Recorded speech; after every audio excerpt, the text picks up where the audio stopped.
नमस्कार, म दुर्गा त्रिपाठी।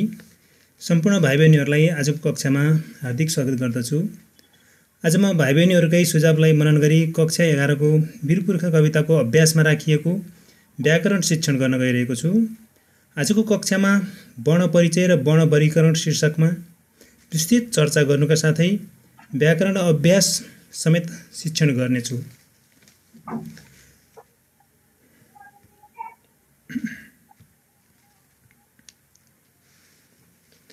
वर्ण परिचय र वर्ण वर्गीकरणको सन्दर्भमा सबैभन्दा पहिला वर्ण परिचयतर्फ लागौं। भाषाको सबैभन्दा सानो उच्चारण एकाइ ध्वनि हो भने मान्छेका उच्चारण अवयवद्वारा उच्चारित तिनै ध्वनिहरूको लेख्य चिन्हलाई नै वर्ण भनिन्छ। वर्णहरूले नै शब्दमा अर्थगत भिन्नता ल्याउँछन्। जस्तै क ल म तीनटा वर्णहरू मिलेर कलम शब्द बनेको छ, लेख्ने साधन बनेको छ। यी तीनटा वर्णहरूलाई क ल म तीनटा वर्णहरूलाई ठाउँ अनुसार अलग अलग गर्दाखेरि, अलग ठाउँमा राख्दाखेरि, फरक स्थानमा राख्दाखेरि फरक अर्थगत शब्द बन्न सक्छन्, फरक अर्थ दिने शब्द बन्न सक्दछन्। जस्तै कमल, कमल भन्दाखेरि चाहिँ फूल भयो। त्यसैगरी तिनै तीनटा वर्णलाई मकल भनी ठाउँ अनुसार फरक ठाउँमा राख्दाखेरि अङ्गेठी भन्ने भयो। यसरी तिनै तीनटा वर्णलाई फरक ठाउँमा राख्दाखेरि फरक अर्थ दिने शब्द बन्दछन्। वर्णहरूले शब्दमा अर्थगत भिन्नता ल्याउने काम गर्दछन्। वर्ण वर्ण स्वर वर्ण र व्यञ्जन वर्ण गरी दुई प्रकारका हुन्छन्। स्वर वर्णमा पनि लेख्य स्वर वर्ण र कथ्य स्वर वर्ण गरी दुई प्रकृतिका वर्णहरू हुन्छन्। लेख्य स्वर वर्ण जो लेखाइमा प्रयोग गरिने वर्णहरू हुन्। लेखाइमा प्रयोग गरिने स्वर वर्णहरू नै लेख्य स्वर वर्णहरू हुन्। लेखाइमा अ, आ, इ, उ, ऋ, ए, ऐ, ओ, औ, अम, अ जस्ता लेख्य स्वर वर्णहरू हुन्छन्। लेखाइमा प्रयोग गरिन्छन् यी स्वर वर्णहरूलाई भने यी सबै स्वर वर्णहरू बोलीचालीमा आउँदैनन्। कथ्यमा सबै लेख्य स्वर वर्णहरू उच्चारण हुँदैनन्। कथ्य स्वर वर्णहरूमा अ, आ, इ, उ, ए, ओ 6 वटा मात्रै स्वर वर्णहरू उच्चारणमा आउँछन्। त्यसैगरी व्यञ्जन वर्णहरूमा व्यञ्जन वर्ण पनि लेख्य व्यञ्जन वर्ण र कथ्य व्यञ्जन वर्ण गरी दुई प्रकृतिका वर्णहरू हुन्छन्। यानि कि लेखाइमा प्रयोग गरिने व्यञ्जन वर्णहरू जो 36 वटा व्यञ्जन वर्णहरू हुन्। क, ख, ग, घ, ङ, च, छ, ज, झ, ञ, ट, ठ, ड, ढ, ण, त, थ, द, ध, न, प, फ, ब, भ, म, ए, र, ल, ओ, स, ष, स, ह, क्षे, त्र, ज्ञ जस्ता लेखाइमा प्रयोग गरिने 36 वटा व्यञ्जन वर्णहरू हुन् भने उच्चारणमा आउने कथ्य व्यञ्जन वर्ण उच्चारणमा आउने व्यञ्जन वर्णहरू कथ्य व्यञ्जन वर्ण हुन्। यी सबै लेख्य व्यञ्जन वर्णहरू उच्चारणमा आउँदैनन्। 29 वटा वर्णहरू मात्रै उच्चारणमा आउँछन् जसलाई हामी कथ्य व्यञ्जन वर्ण भन्छौँ। 29 वटा व्यञ्जन वर्णहरू मध्ये क, ख, ग, घ, ङ, च, छ, ज, झ, ञ, ट, ठ, ड, ढ, त, थ, द, ध, न, प, फ, ब, भ, म, ए, र, ल, ओ, स, ह यसरी 29 वटा व्यञ्जन वर्णहरू उच्चारणमा आउँछन्। क, ख, ग, घ, ङ, च, छ, ज, झ, ट, ठ, ड, त, थ, द, ध, न, प, फ, ब, भ, म, ए, र, ल, ओ, स, ह गरी 29 वटा व्यञ्जन वर्णहरू मात्रै उच्चारणमा आउँछन् जसलाई हामी कथ्य व्यञ्जन वर्ण भन्छौँ। यिनै 29 वटा कथ्य व्यञ्जन वर्णहरूलाई नै हामी विभिन्न आधारमा वर्गीकरण गर्छौँ। सबैभन्दा पहिले व्यञ्जन वर्णहरूको वर्गीकरण गर्ने सन्दर्भमा उच्चारण स्थानका आधारमा व्यञ्जन वर्णहरूको वर्गीकरणतर्फ लागौँ। व्यञ्जन वर्णहरू उच्चारण गर्दा मुखका विभिन्न भागमा जिब्राले छोइने वा ठोक्किने ठाउँ अथवा वर्ण जुन स्थानबाट उच्चारण हुन्छ त्यो नै उच्चारण स्थान हो। व्यञ्जन वर्णहरू उच्चारण गर्दा मुखका विभिन्न भागमा जिब्राले छोइने अथवा ठोक्किने ठाउँ अथवा वर्ण जुन जुन स्थानबाट उच्चारण हुन्छ त्यो स्थान नै उच्चारण स्थान हो। त्यसो भए कुन कुन स्थानबाट व्यञ्जन वर्णहरू उच्चारण हुन्छन् त? पहिला कण्ठ्य स्थान है त। उच्चारण स्थानका आधारमा पहिला कण्ठ्य वर्ण कुन कुन हुने हेरौँ। कोमल तालु र जिब्राको पछिल्लो भागको सहयोगबाट कण्ठ वा घाँटीबाट उच्चारण हुने वर्णहरू, कण्ठ वा घाँटीबाट उच्चारण हुने वर्णहरू नै कण्ठ्य वर्ण हुन्। क ख ग घ ङ कण्ठ्य वर्ण हुन्। त्यसै गरी अर्को दन्तमूल्य अथवा वत्स्य वर्ण, जिब्राको अघिल्लो भाग र माथिल्लो दाँतको पछिल्लो खस्रो भाग वत्स्यबाट उच्चारण हुने वर्णहरू च छ ज झ ट ठ ड ढ न र ल स, यी वर्णहरू दन्तमूल्य वर्ण हुन् अथवा वत्स्य वर्ण हुन्। त्यस्तै गरी अर्को दन्त्य वर्ण भनेको माथिल्लो दाँतको पछिल्लो भागमा जिब्राको टुप्पो ठोक्किएर उच्चारण हुने वर्णहरू हुन्। त्यस्ता दन्त्य वर्णहरू त थ द ध वर्ण हुन्। त थ द ध वर्ण दन्त्य वर्ण हुन्, जुन दाँतको माथिल्लो दाँतको पछिल्लो भागमा जिब्राको टुप्पो ठोक्किएर उच्चारण हुने गर्छन्। त्यसै गरी ओष्ठ्य वर्ण, दुवै ओठको सक्रियताबाट उच्चारण हुने वर्णहरू नै ओष्ठ्य वर्ण हुन्। प फ ब भ म ओ, यी दुवै ओठको सक्रियताबाट उच्चारण हुन्छन्। ओठ नजोडिकन ओठको सक्रियता बिना यी वर्णहरू उच्चारण हुन सक्दैनन्। त्यसैले दुवै ओठको सक्रियताबाट उच्चारण हुने भएकाले यी वर्णहरूलाई ओष्ठ्य वर्ण भनिन्छ। अर्को स्वरयन्त्रमुखी अथवा अतिकण्ठ्य, सास नलीको सिरानको स्वरयन्त्र अथवा कण्ठ वा घाँटीको भित्री भागबाट उच्चारण हुने वर्ण नै स्वरयन्त्रमुखी अथवा अतिकण्ठ्य वर्ण हो, जुन ह वर्ण, ह भन्दाखेरि स्वरयन्त्रबाट उच्चारण हुने हो, जुन घाँटी अति भित्री घाँटीको चाहिँ रुद्रघण्टीबाट उच्चारण हुने भयो। सास नलीको सिरानको स्वरयन्त्र, रुद्रघण्टी भन्छौँ, स्वरयन्त्र अथवा कण्ठ वा घाँटीको भित्री भागबाट उच्चारण हुन्छ ह वर्ण। त्यसैले हलाई स्वरयन्त्रमुखी अथवा अतिकण्ठ्य वर्ण भनिन्छ।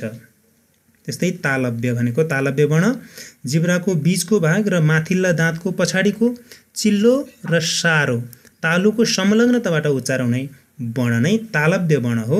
तालव्य वर्ण य हो, जुन य वर्ण जिब्राको बीचको भाग र माथिल्लो दाँतको पछाडिको चिल्लो सारो तालुको संलग्नताबाट उच्चारण हुन्छ। त्यसैले यलाई तालव्य वर्ण भनिन्छ।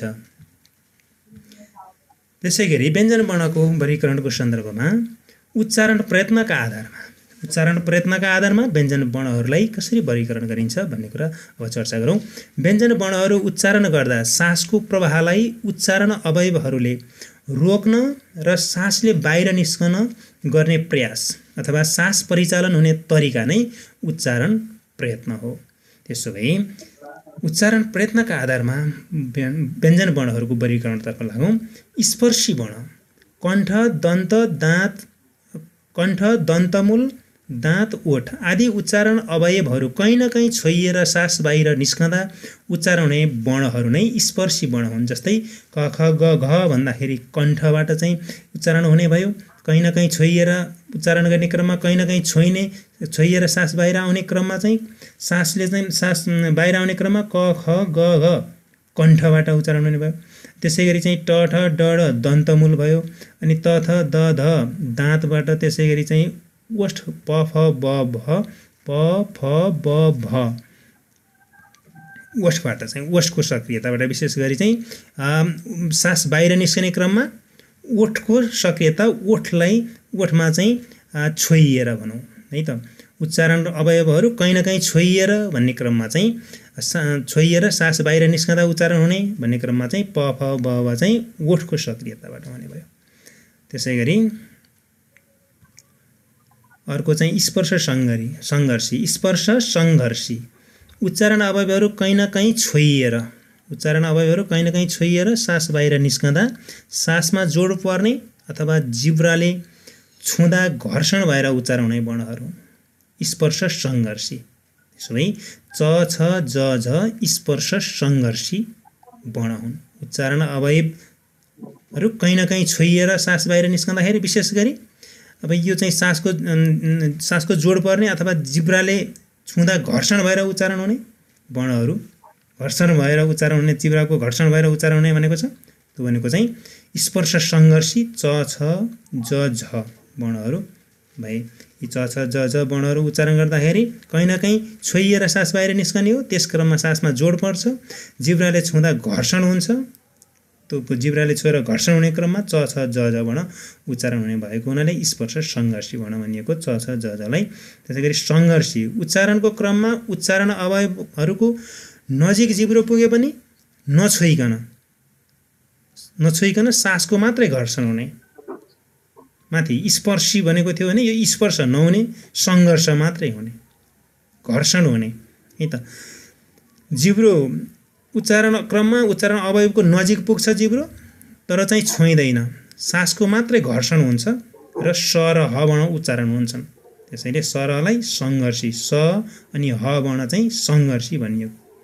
त्यसैगरी नासिक्य फोक्सोबाट आएको सास नाके ओडारबाट बाहिर निस्कँदा उच्चारण हुने वर्णहरू ङ न म हुन्, जुन चाहिँ फोक्सोबाट आएको सास नाके ओडारबाट बाहिर आउँदा उच्चारण हुने गर्दछन् ङ न म वर्णहरू। त्यसैले नासिक्य भनेको नाक बज्ने, उच्चारण गर्दा नाक बज्छ, ङ न म। त्यसैले नासिक्य भन्यो।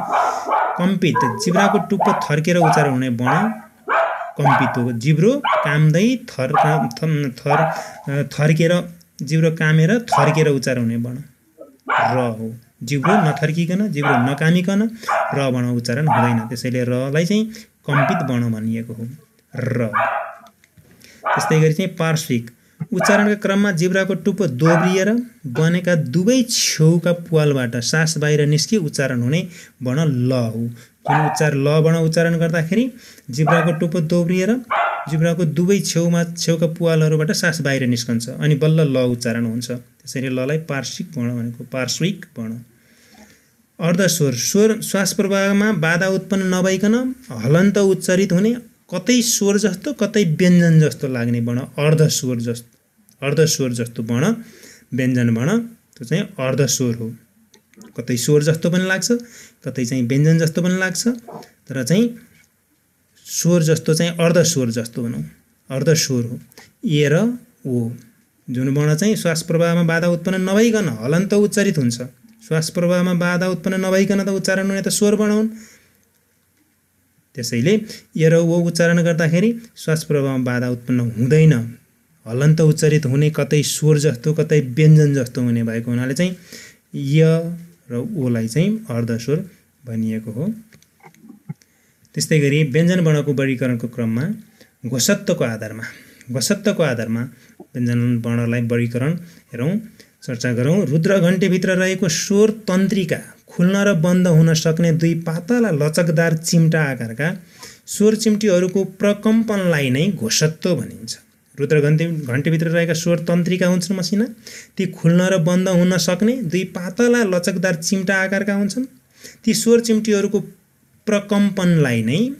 कम्पनलाई काम्ने अवस्थालाई प्रकम्पनलाई नै घोषत्व भनिन्छ। घोषत्वका आधारमा व्यञ्जन वर्णहरू सघोष र अघोष गरी दुई प्रकारका हुन्छन्। घोष र अघोष पनि भनिन्छ, सघोष र अघोष गरी दुई प्रकारका हुन्छन्।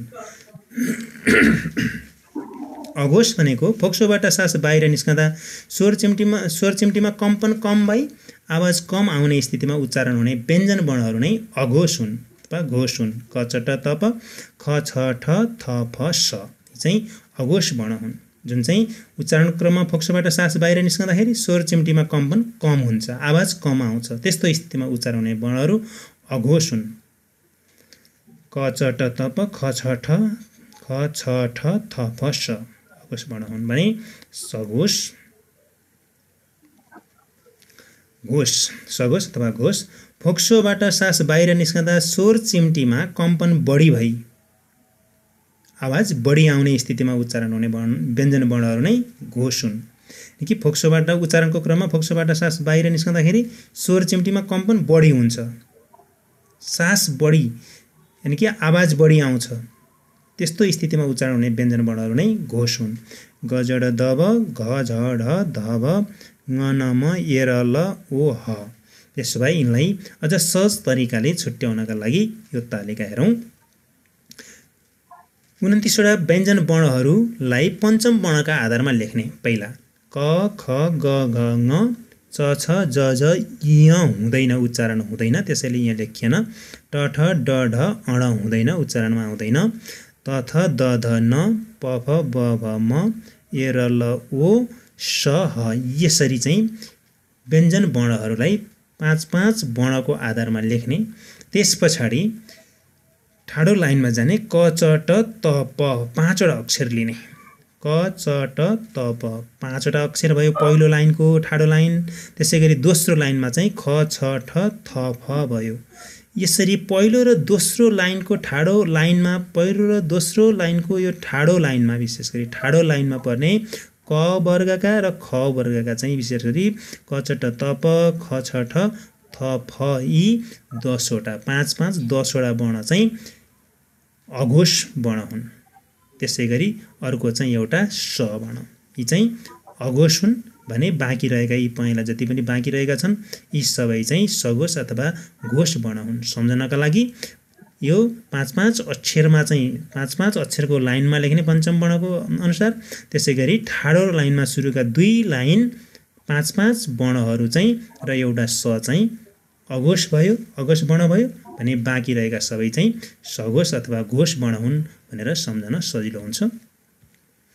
त्यसैगरी अर्को व्यञ्जन वर्णको वर्गीकरणको सन्दर्भमा चाहिँ प्राणत्वका आधारमा वर्ण उच्चारण गर्दा फोक्सोबाट बाहिर निस्केको सासको मात्रा वा झड्कामा देखिने धेरै वा थोरै सासको गति नै प्राणत्व हो। प्राणत्वका आधारमा व्यञ्जन वर्णहरू अल्पप्राण र महाप्राण गरी 2 प्रकारका हुन्छन्।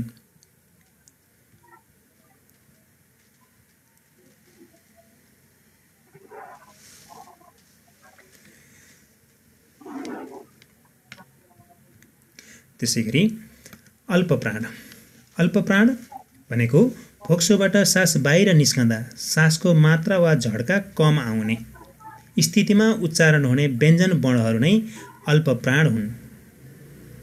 अल्पप्राण वर्णहरू हेरौँ सासको मात्रा वा झड्का कम आउने स्थितिमा उच्चारण हुने वर्णहरू हुन् क च ट त प ग ज ड द ब ङ न म ए र ल ओ वर्णहरू अल्पप्राण हुन् भने अर्को महाप्राण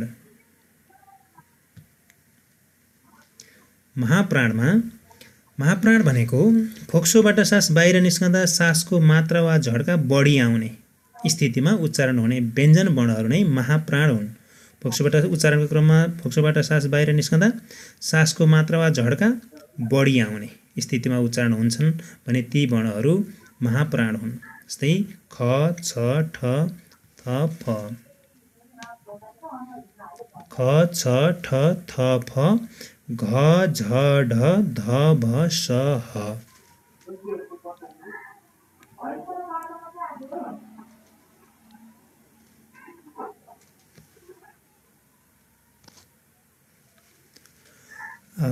अल्पप्राण र महाप्राण गरी प्राणत्वका आधारमा वर्णहरूलाई 2 वर्गमा विभाजन गरेर हामी चाहिँ अध्ययन गऱ्यौँ।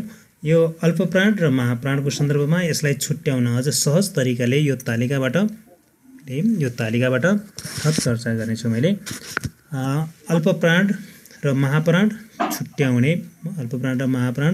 वर्णलाई छुट्याउने आधारहरूमा पञ्चम वर्ण क ख ग घ ङ च छ ज झ यसरी पञ्चम वर्णमा 5वटा वर्णलाई लाइनबद्ध रूपमा 5वटा वर्ण अनुसार चाहिँ फरक लाइनमा क ख ग घ ङ 5वटा वर्णलाई चाहिँ तेर्सो लेख्ने च छ ज झ यहाँ भएन ट ठ ड ढ त थ द ध न प फ ब भ म ए र ल ओ स ह यसरी वर्णहरूलाई पञ्चम वर्णका आधारमा ठाडो लाइनमा लेख्ने। त्यसैगरी अब यहाँ चाहिँ हेरौँ छुट्याउन सजिलो हुन्छ। क च ट त प भन्दाखेरि चाहिँ यसमा चाहिँ ए वर्गको पर्यो के क सी च च टी ट टी त पी ए प व ए य यसरी चाहिँ ए आउने भयो। यसमा ए उच्चारण आउने भयो भने ख के य चे आउने भयो सी य चे छ भयो टी य चे ठ भयो टी य चे थ भयो पी य चे फ भयो। त्यसैगरी यतापट्टि अर्को चाहिँ जी य चे घ जे य चे झ डी य चे ढ डी य चे ध बी य चे भ यसरी चाहिँ य चे ह भइहाल्यो। यसरी सेतो रङमा जो लेखिएको छ यी सबै ह वर्णका परे ह वर्ग अन्तर्गत पर्ने भयो जुन चाहिँ रोमनमा य चे आउने भयो पछाडि भने पहिलो अक्षरमा लेखिएका यी वर्णहरूमा चाहिँ ए आउने भयो। के ए क भयो, सी अचे च भयो, टी ए त भयो, ए आउने भयो। ए आउँछ भने स्वरमा चाहिँ ए आउँछ भने चाहिँ त्यो चाहिँ अल्प प्राण भयो भने यचे आउँछ भने त्यो चाहिँ महाप्राण भयो। के अचे, सी अचे, टी अचे यी सबै र स र ह पनि ख छ ठ थ फ घ झ ढ ध भ स ह यी वर्णहरू चाहिँ महाप्राण अन्तर्गत पर्दछन्। व्याकरण अभ्यास अन्तर्गत रहेका प्रश्नहरू हेरौँ। एकमा चाहिँ कथ्य नेपालीमा नभएका वर्णहरू कुन कुन हुन् लेख्नुहोस् भनेको छ। यसमा चाहिँ उत्तर कथ्य नेपालीमा नभएका वर्णहरू निम्नानुसार छन्। हेरौँ। कथ्य नेपालीमा नभएका स्वर वर्णहरू इ, रि, ए, औ, अम, अ हुन्।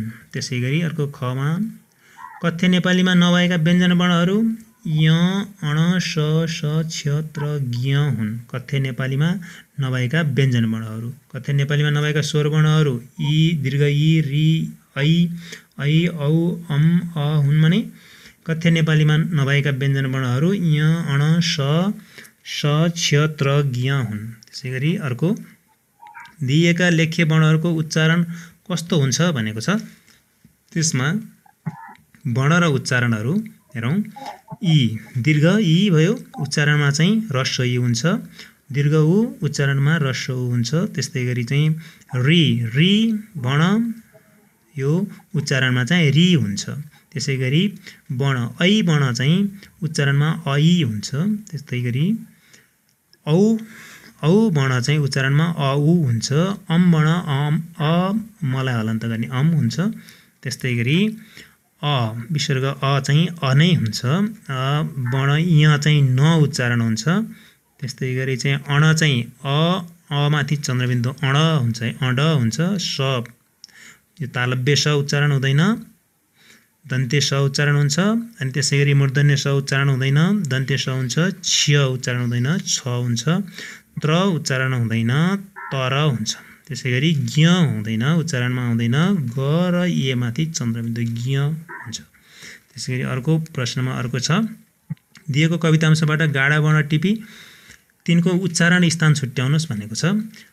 म, ग, छ, र, त, ए, क, झ, ब, ओ, ल, ह, ज यी वर्णहरू उच्चारण स्थानका आधारमा छुट्याउँदाखेरि म चाहिँ वर्ण म वर्ण ओष्ठ्य हो, ग कण्ठ्य हो, छ दन्तमूल्य, र दन्तमूल्य, त दन्त्य, य तालव्य, क कण्ठ्य, झ दन्तमूल्य, ओ ओष्ठ्य, ल दन्तमूल्य, ह स्वर यन्त्रमुखी अनि ज चाहिँ दन्तमूल्य हो। त्यसै गरी 4 नम्बरमा काँगडा र कलङ्गाको ढुङ्गा माटो बोल्छ होला। यस पंक्तिमा रहेका सग्ला व्यञ्जन वर्णलाई उच्चारण स्थानका आधारमा पहिचान गरी सूचीबद्ध गर्नुहोस् भनेको छ। क, ग, ड, ल, ढ, म, ट, ओ, ब, छ, ह, ल। क कण्ठ्य, ग कण्ठ्य, ड दन्तमूल्य, ल दन्तमूल्य, ढ दन्तमूल्य, म ओष्ठ्य, ट दन्तमूल्य। त्यसै गरी चाहिँ ब ओष्ठ्य अनि अर्को छ दन्तमूल्य, छ दन्तमूल्य, ह स्वरयन्त्री हुन् भनेर बुझ्नु पर्यो।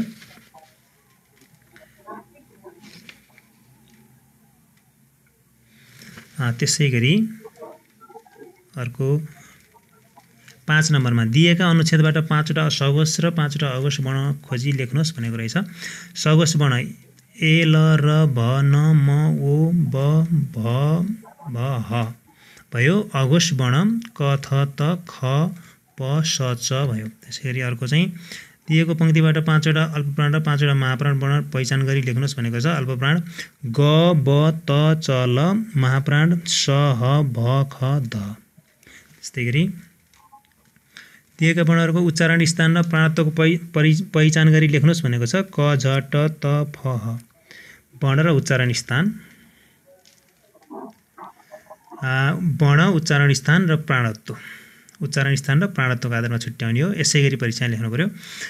क कण्ठ्य अल्पप्राण, झ दन्तमूल्य प्राणत्वमा महाप्राण, ट वर्ण चाहिँ दन्तमूल्य उच्चारण स्थानमा भने प्राणत्वमा अल्पप्राण पर्यो, त उच्चारण स्थान दन्त्य, प्राणत्वमा अल्पप्राण, त्यसैगरी फ ओष्ठ्य भयो, प्राणत्वमा चाहिँ महाप्राण, ह स्वरेन्द्रमुखी, प्राणत्वमा महाप्राण भयो।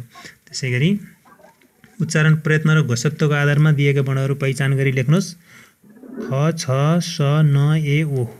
उत्तरमा वर्ण, उच्चारण प्रयत्न र घोषत्व यसै गरी लेख्नु पर्यो सिधा।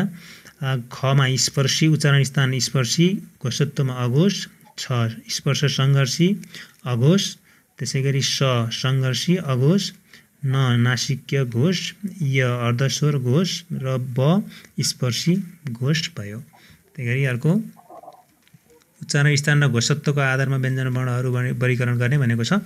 घ द छ ह फ य वर्ण, घ कण्ठ्य, घोषत्व घोष भयो, घ द दन्त्य, अनि त्यसै गरी चाहिँ घोषत्व घोष, अनि छ दन्तमूल्य अघोष, ह स्वरेन्द्रमुखी घोष, फ ओष्ठ्य अघोष, य तालव्य घोष।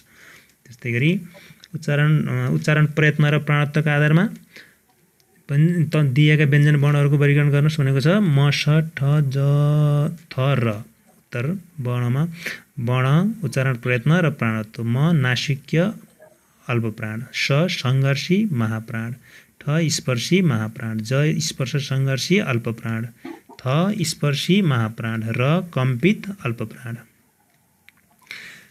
धन्यवाद। तपाईहरुलाई यो भिडियो कस्तो लाग्यो? अवश्य पनि यस भिडियोले तपाईहरुको पढाइमा थप सहयोग पुग्नेछ भन्ने मैले अपेक्षा गरेको छु। अन्य पाठहरुको भिडियो हेर्नका लागि मेरो यो युट्युब च्यानललाई सब्स्क्राइब गर्नुहोला, लाइक कमेन्ट शेयर गरिदिनुहोला। धन्यवाद।